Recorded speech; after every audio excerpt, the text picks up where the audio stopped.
Hi, I'm Mark Ellison from 5 Daily Trivia Questions, and I've got some wickedly bad news for you. This week is Villains Week, where we'll be celebrating the most memorable antagonists from pop culture. Every day we'll focus on a different set of iconic villains, from James Bond's greatest foes to Star Wars' Dark Side, Disney's animated antagonists, Batman's rogues gallery, and horror's most terrifying monsters.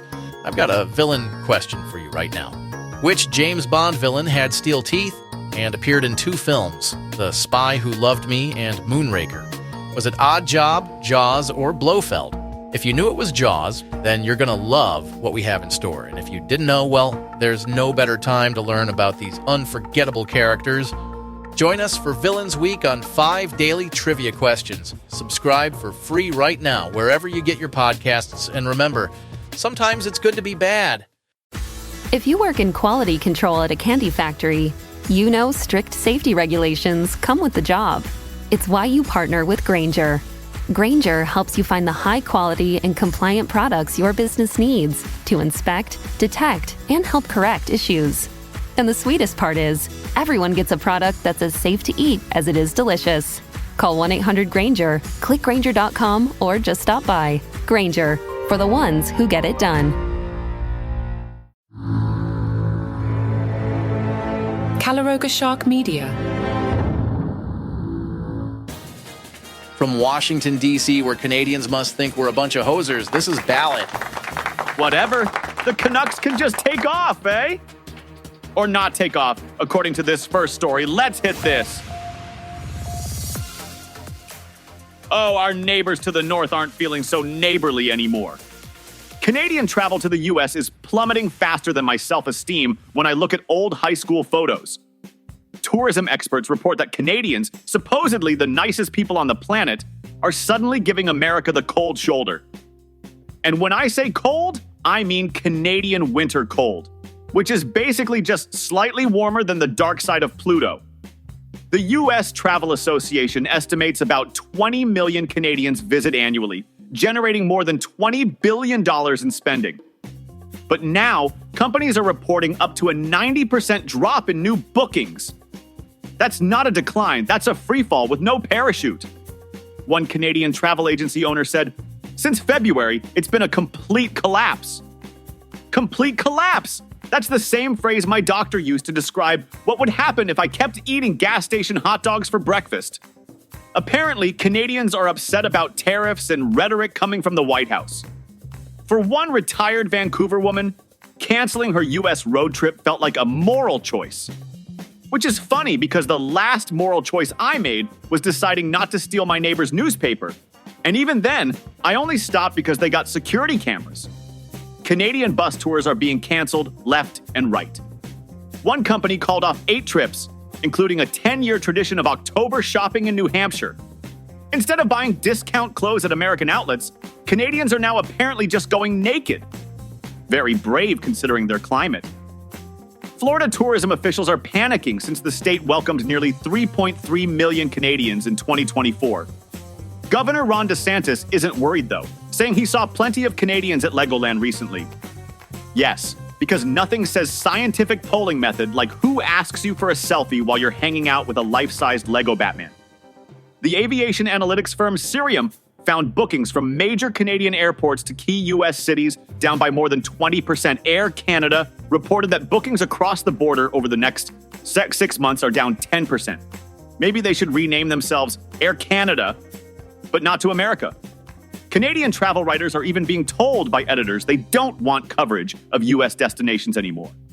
There's a new slogan in Canada, "Elbows up," referencing a hockey move. That's right, they're literally using hockey terminology to express their national anger. That's like Americans getting mad and saying, "Let's go double quarter pounder with cheese on them."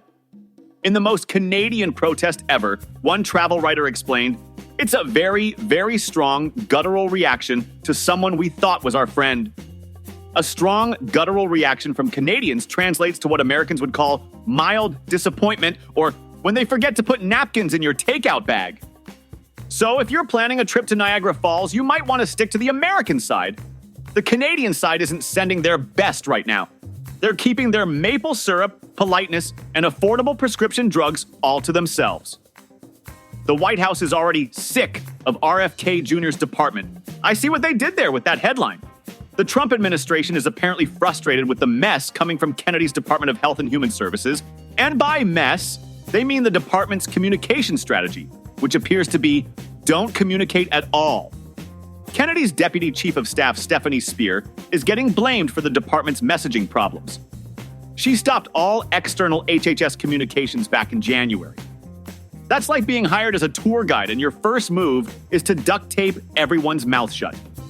The CDC's Morbidity and Mortality Weekly Report wasn't sent out for the first time in decades.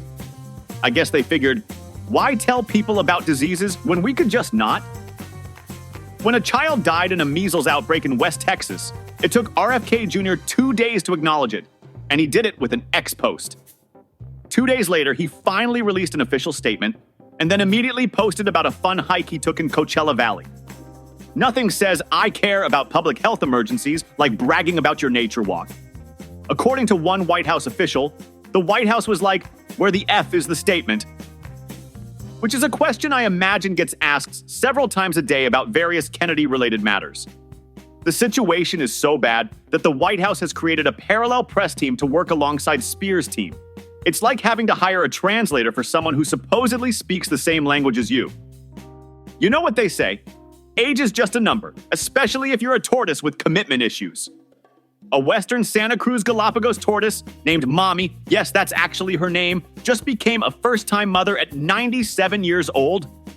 This lady took I want to focus on my career first to an entirely new level.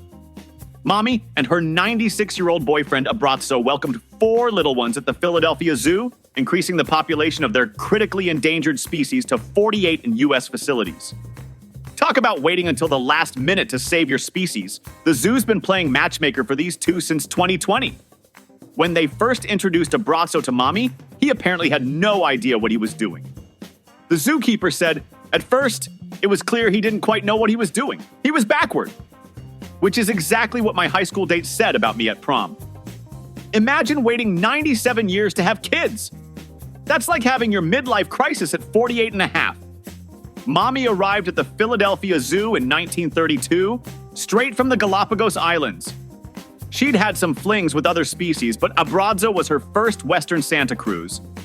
She was keeping her options open, playing the field, which is impressive when you move at 3 feet per hour. The zoo staff had to renovate the tortoise's habitat to encourage breeding. They changed the ground material and provided better digging spots. Who knew tortoises were so high maintenance? Sorry, I can't reproduce in these conditions. The ambiance is all wrong, and where am I supposed to bury my eggs? This place is a dump. Temperature determines the gender of baby tortoises. Warmer temperatures produce females, cooler temperatures produce males. As one zookeeper put it, I always refer to it as cool dudes and hot chicks. That's the kind of science I can get behind. The babies currently don't have names, but the staff tells them apart by putting different colors of nail polish on their shells. So they're essentially tiny runway models with extremely slow walks. Don't rush to see the babies with their parents, though. They'll be kept separately because the adults weigh up to 500 pounds while the babies weigh half a pound. It's like putting a hamster in a room with a hippo and saying, "You two have fun." The moral of the story? It's never too late to start a family, especially if you're going to live past 100. And remember, slow and steady wins the reproductive race. Ever notice how the villains often steal the show? All this week, 5 Daily Trivia Questions celebrates these scene stealers with a special Villains Week event. Host Mark Ellison will take you on a journey through the fascinating world of antagonists, from the methodical Hannibal Lecter to the magical Maleficent, the calculating Moriarty to the chaotic Joker. What, no electric car manufacturers? Each day brings 5 new questions about the characters that push our heroes to their limits, and sometimes make us question which side we're really on. Whether you're a pop culture expert or just appreciate a good antagonist, Villains Week offers something for everyone. It's the perfect blend of entertainment and education that 5 Daily Trivia Questions is known for. It's Villains Week on 5 Daily Trivia Questions, available wherever you get your podcasts. Because sometimes it's good to be bad. Tired of doom scrolling? Want news that won't make you want to live in a bunker? Check out 5 Good News Stories, where they find the silver lining in a world that's usually lined with something much less pleasant. The gang at 5 Good News Stories dig through the headlines to find 5 stories that prove humanity hasn't completely lost its mind.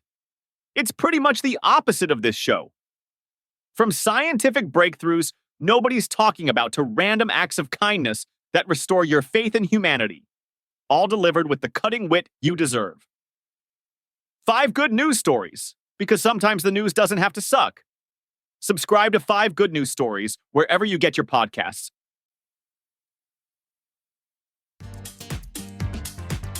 Not to be outdone by Springsteen releasing 7 albums, the Beatles are back yet again. A rare Beatles demo tape just surfaced in a Canadian record store where it had been collecting dust for an entire decade. The owner, Rob Frith, a 69-year-old vinyl enthusiast who probably says things like, "Digital just doesn't have the warmth," had this mystery tape sitting behind his counter at Neptune Records for so long he couldn't even remember how he got it. That's right, he forgot how he acquired a potentially priceless recording of the most famous band in history. I lose my keys sometimes, but this guy misplaced the origin story of a Beatles master tape. When Frith finally decided to listen to it at midnight on March 11th, it turned out to be a pristine recording of the Beatles' 1962 audition for Decca Records. You know, the audition where Decca rejected the Beatles. That's like turning down a winning lottery ticket because you don't like the color of the paper. The tape contains 15 songs from when the Beatles were basically kids. John Lennon was just 21 and they still had Pete Best on drums. For those who don't know, Pete Best was the drummer before Ringo Starr, making him the musical equivalent of the friend who leaves the party right before the pizza arrives, or the Mike Pence of Trump administrations. The sound quality is apparently incredible, so good that one friend said, "It seems like the Beatles are in the room," which would be terrifying if true, considering 2 of them are deceased. Talk about a ghostly encore. The record store owner now says if someone had offered him $20 for the tape a month ago, he probably would have sold it.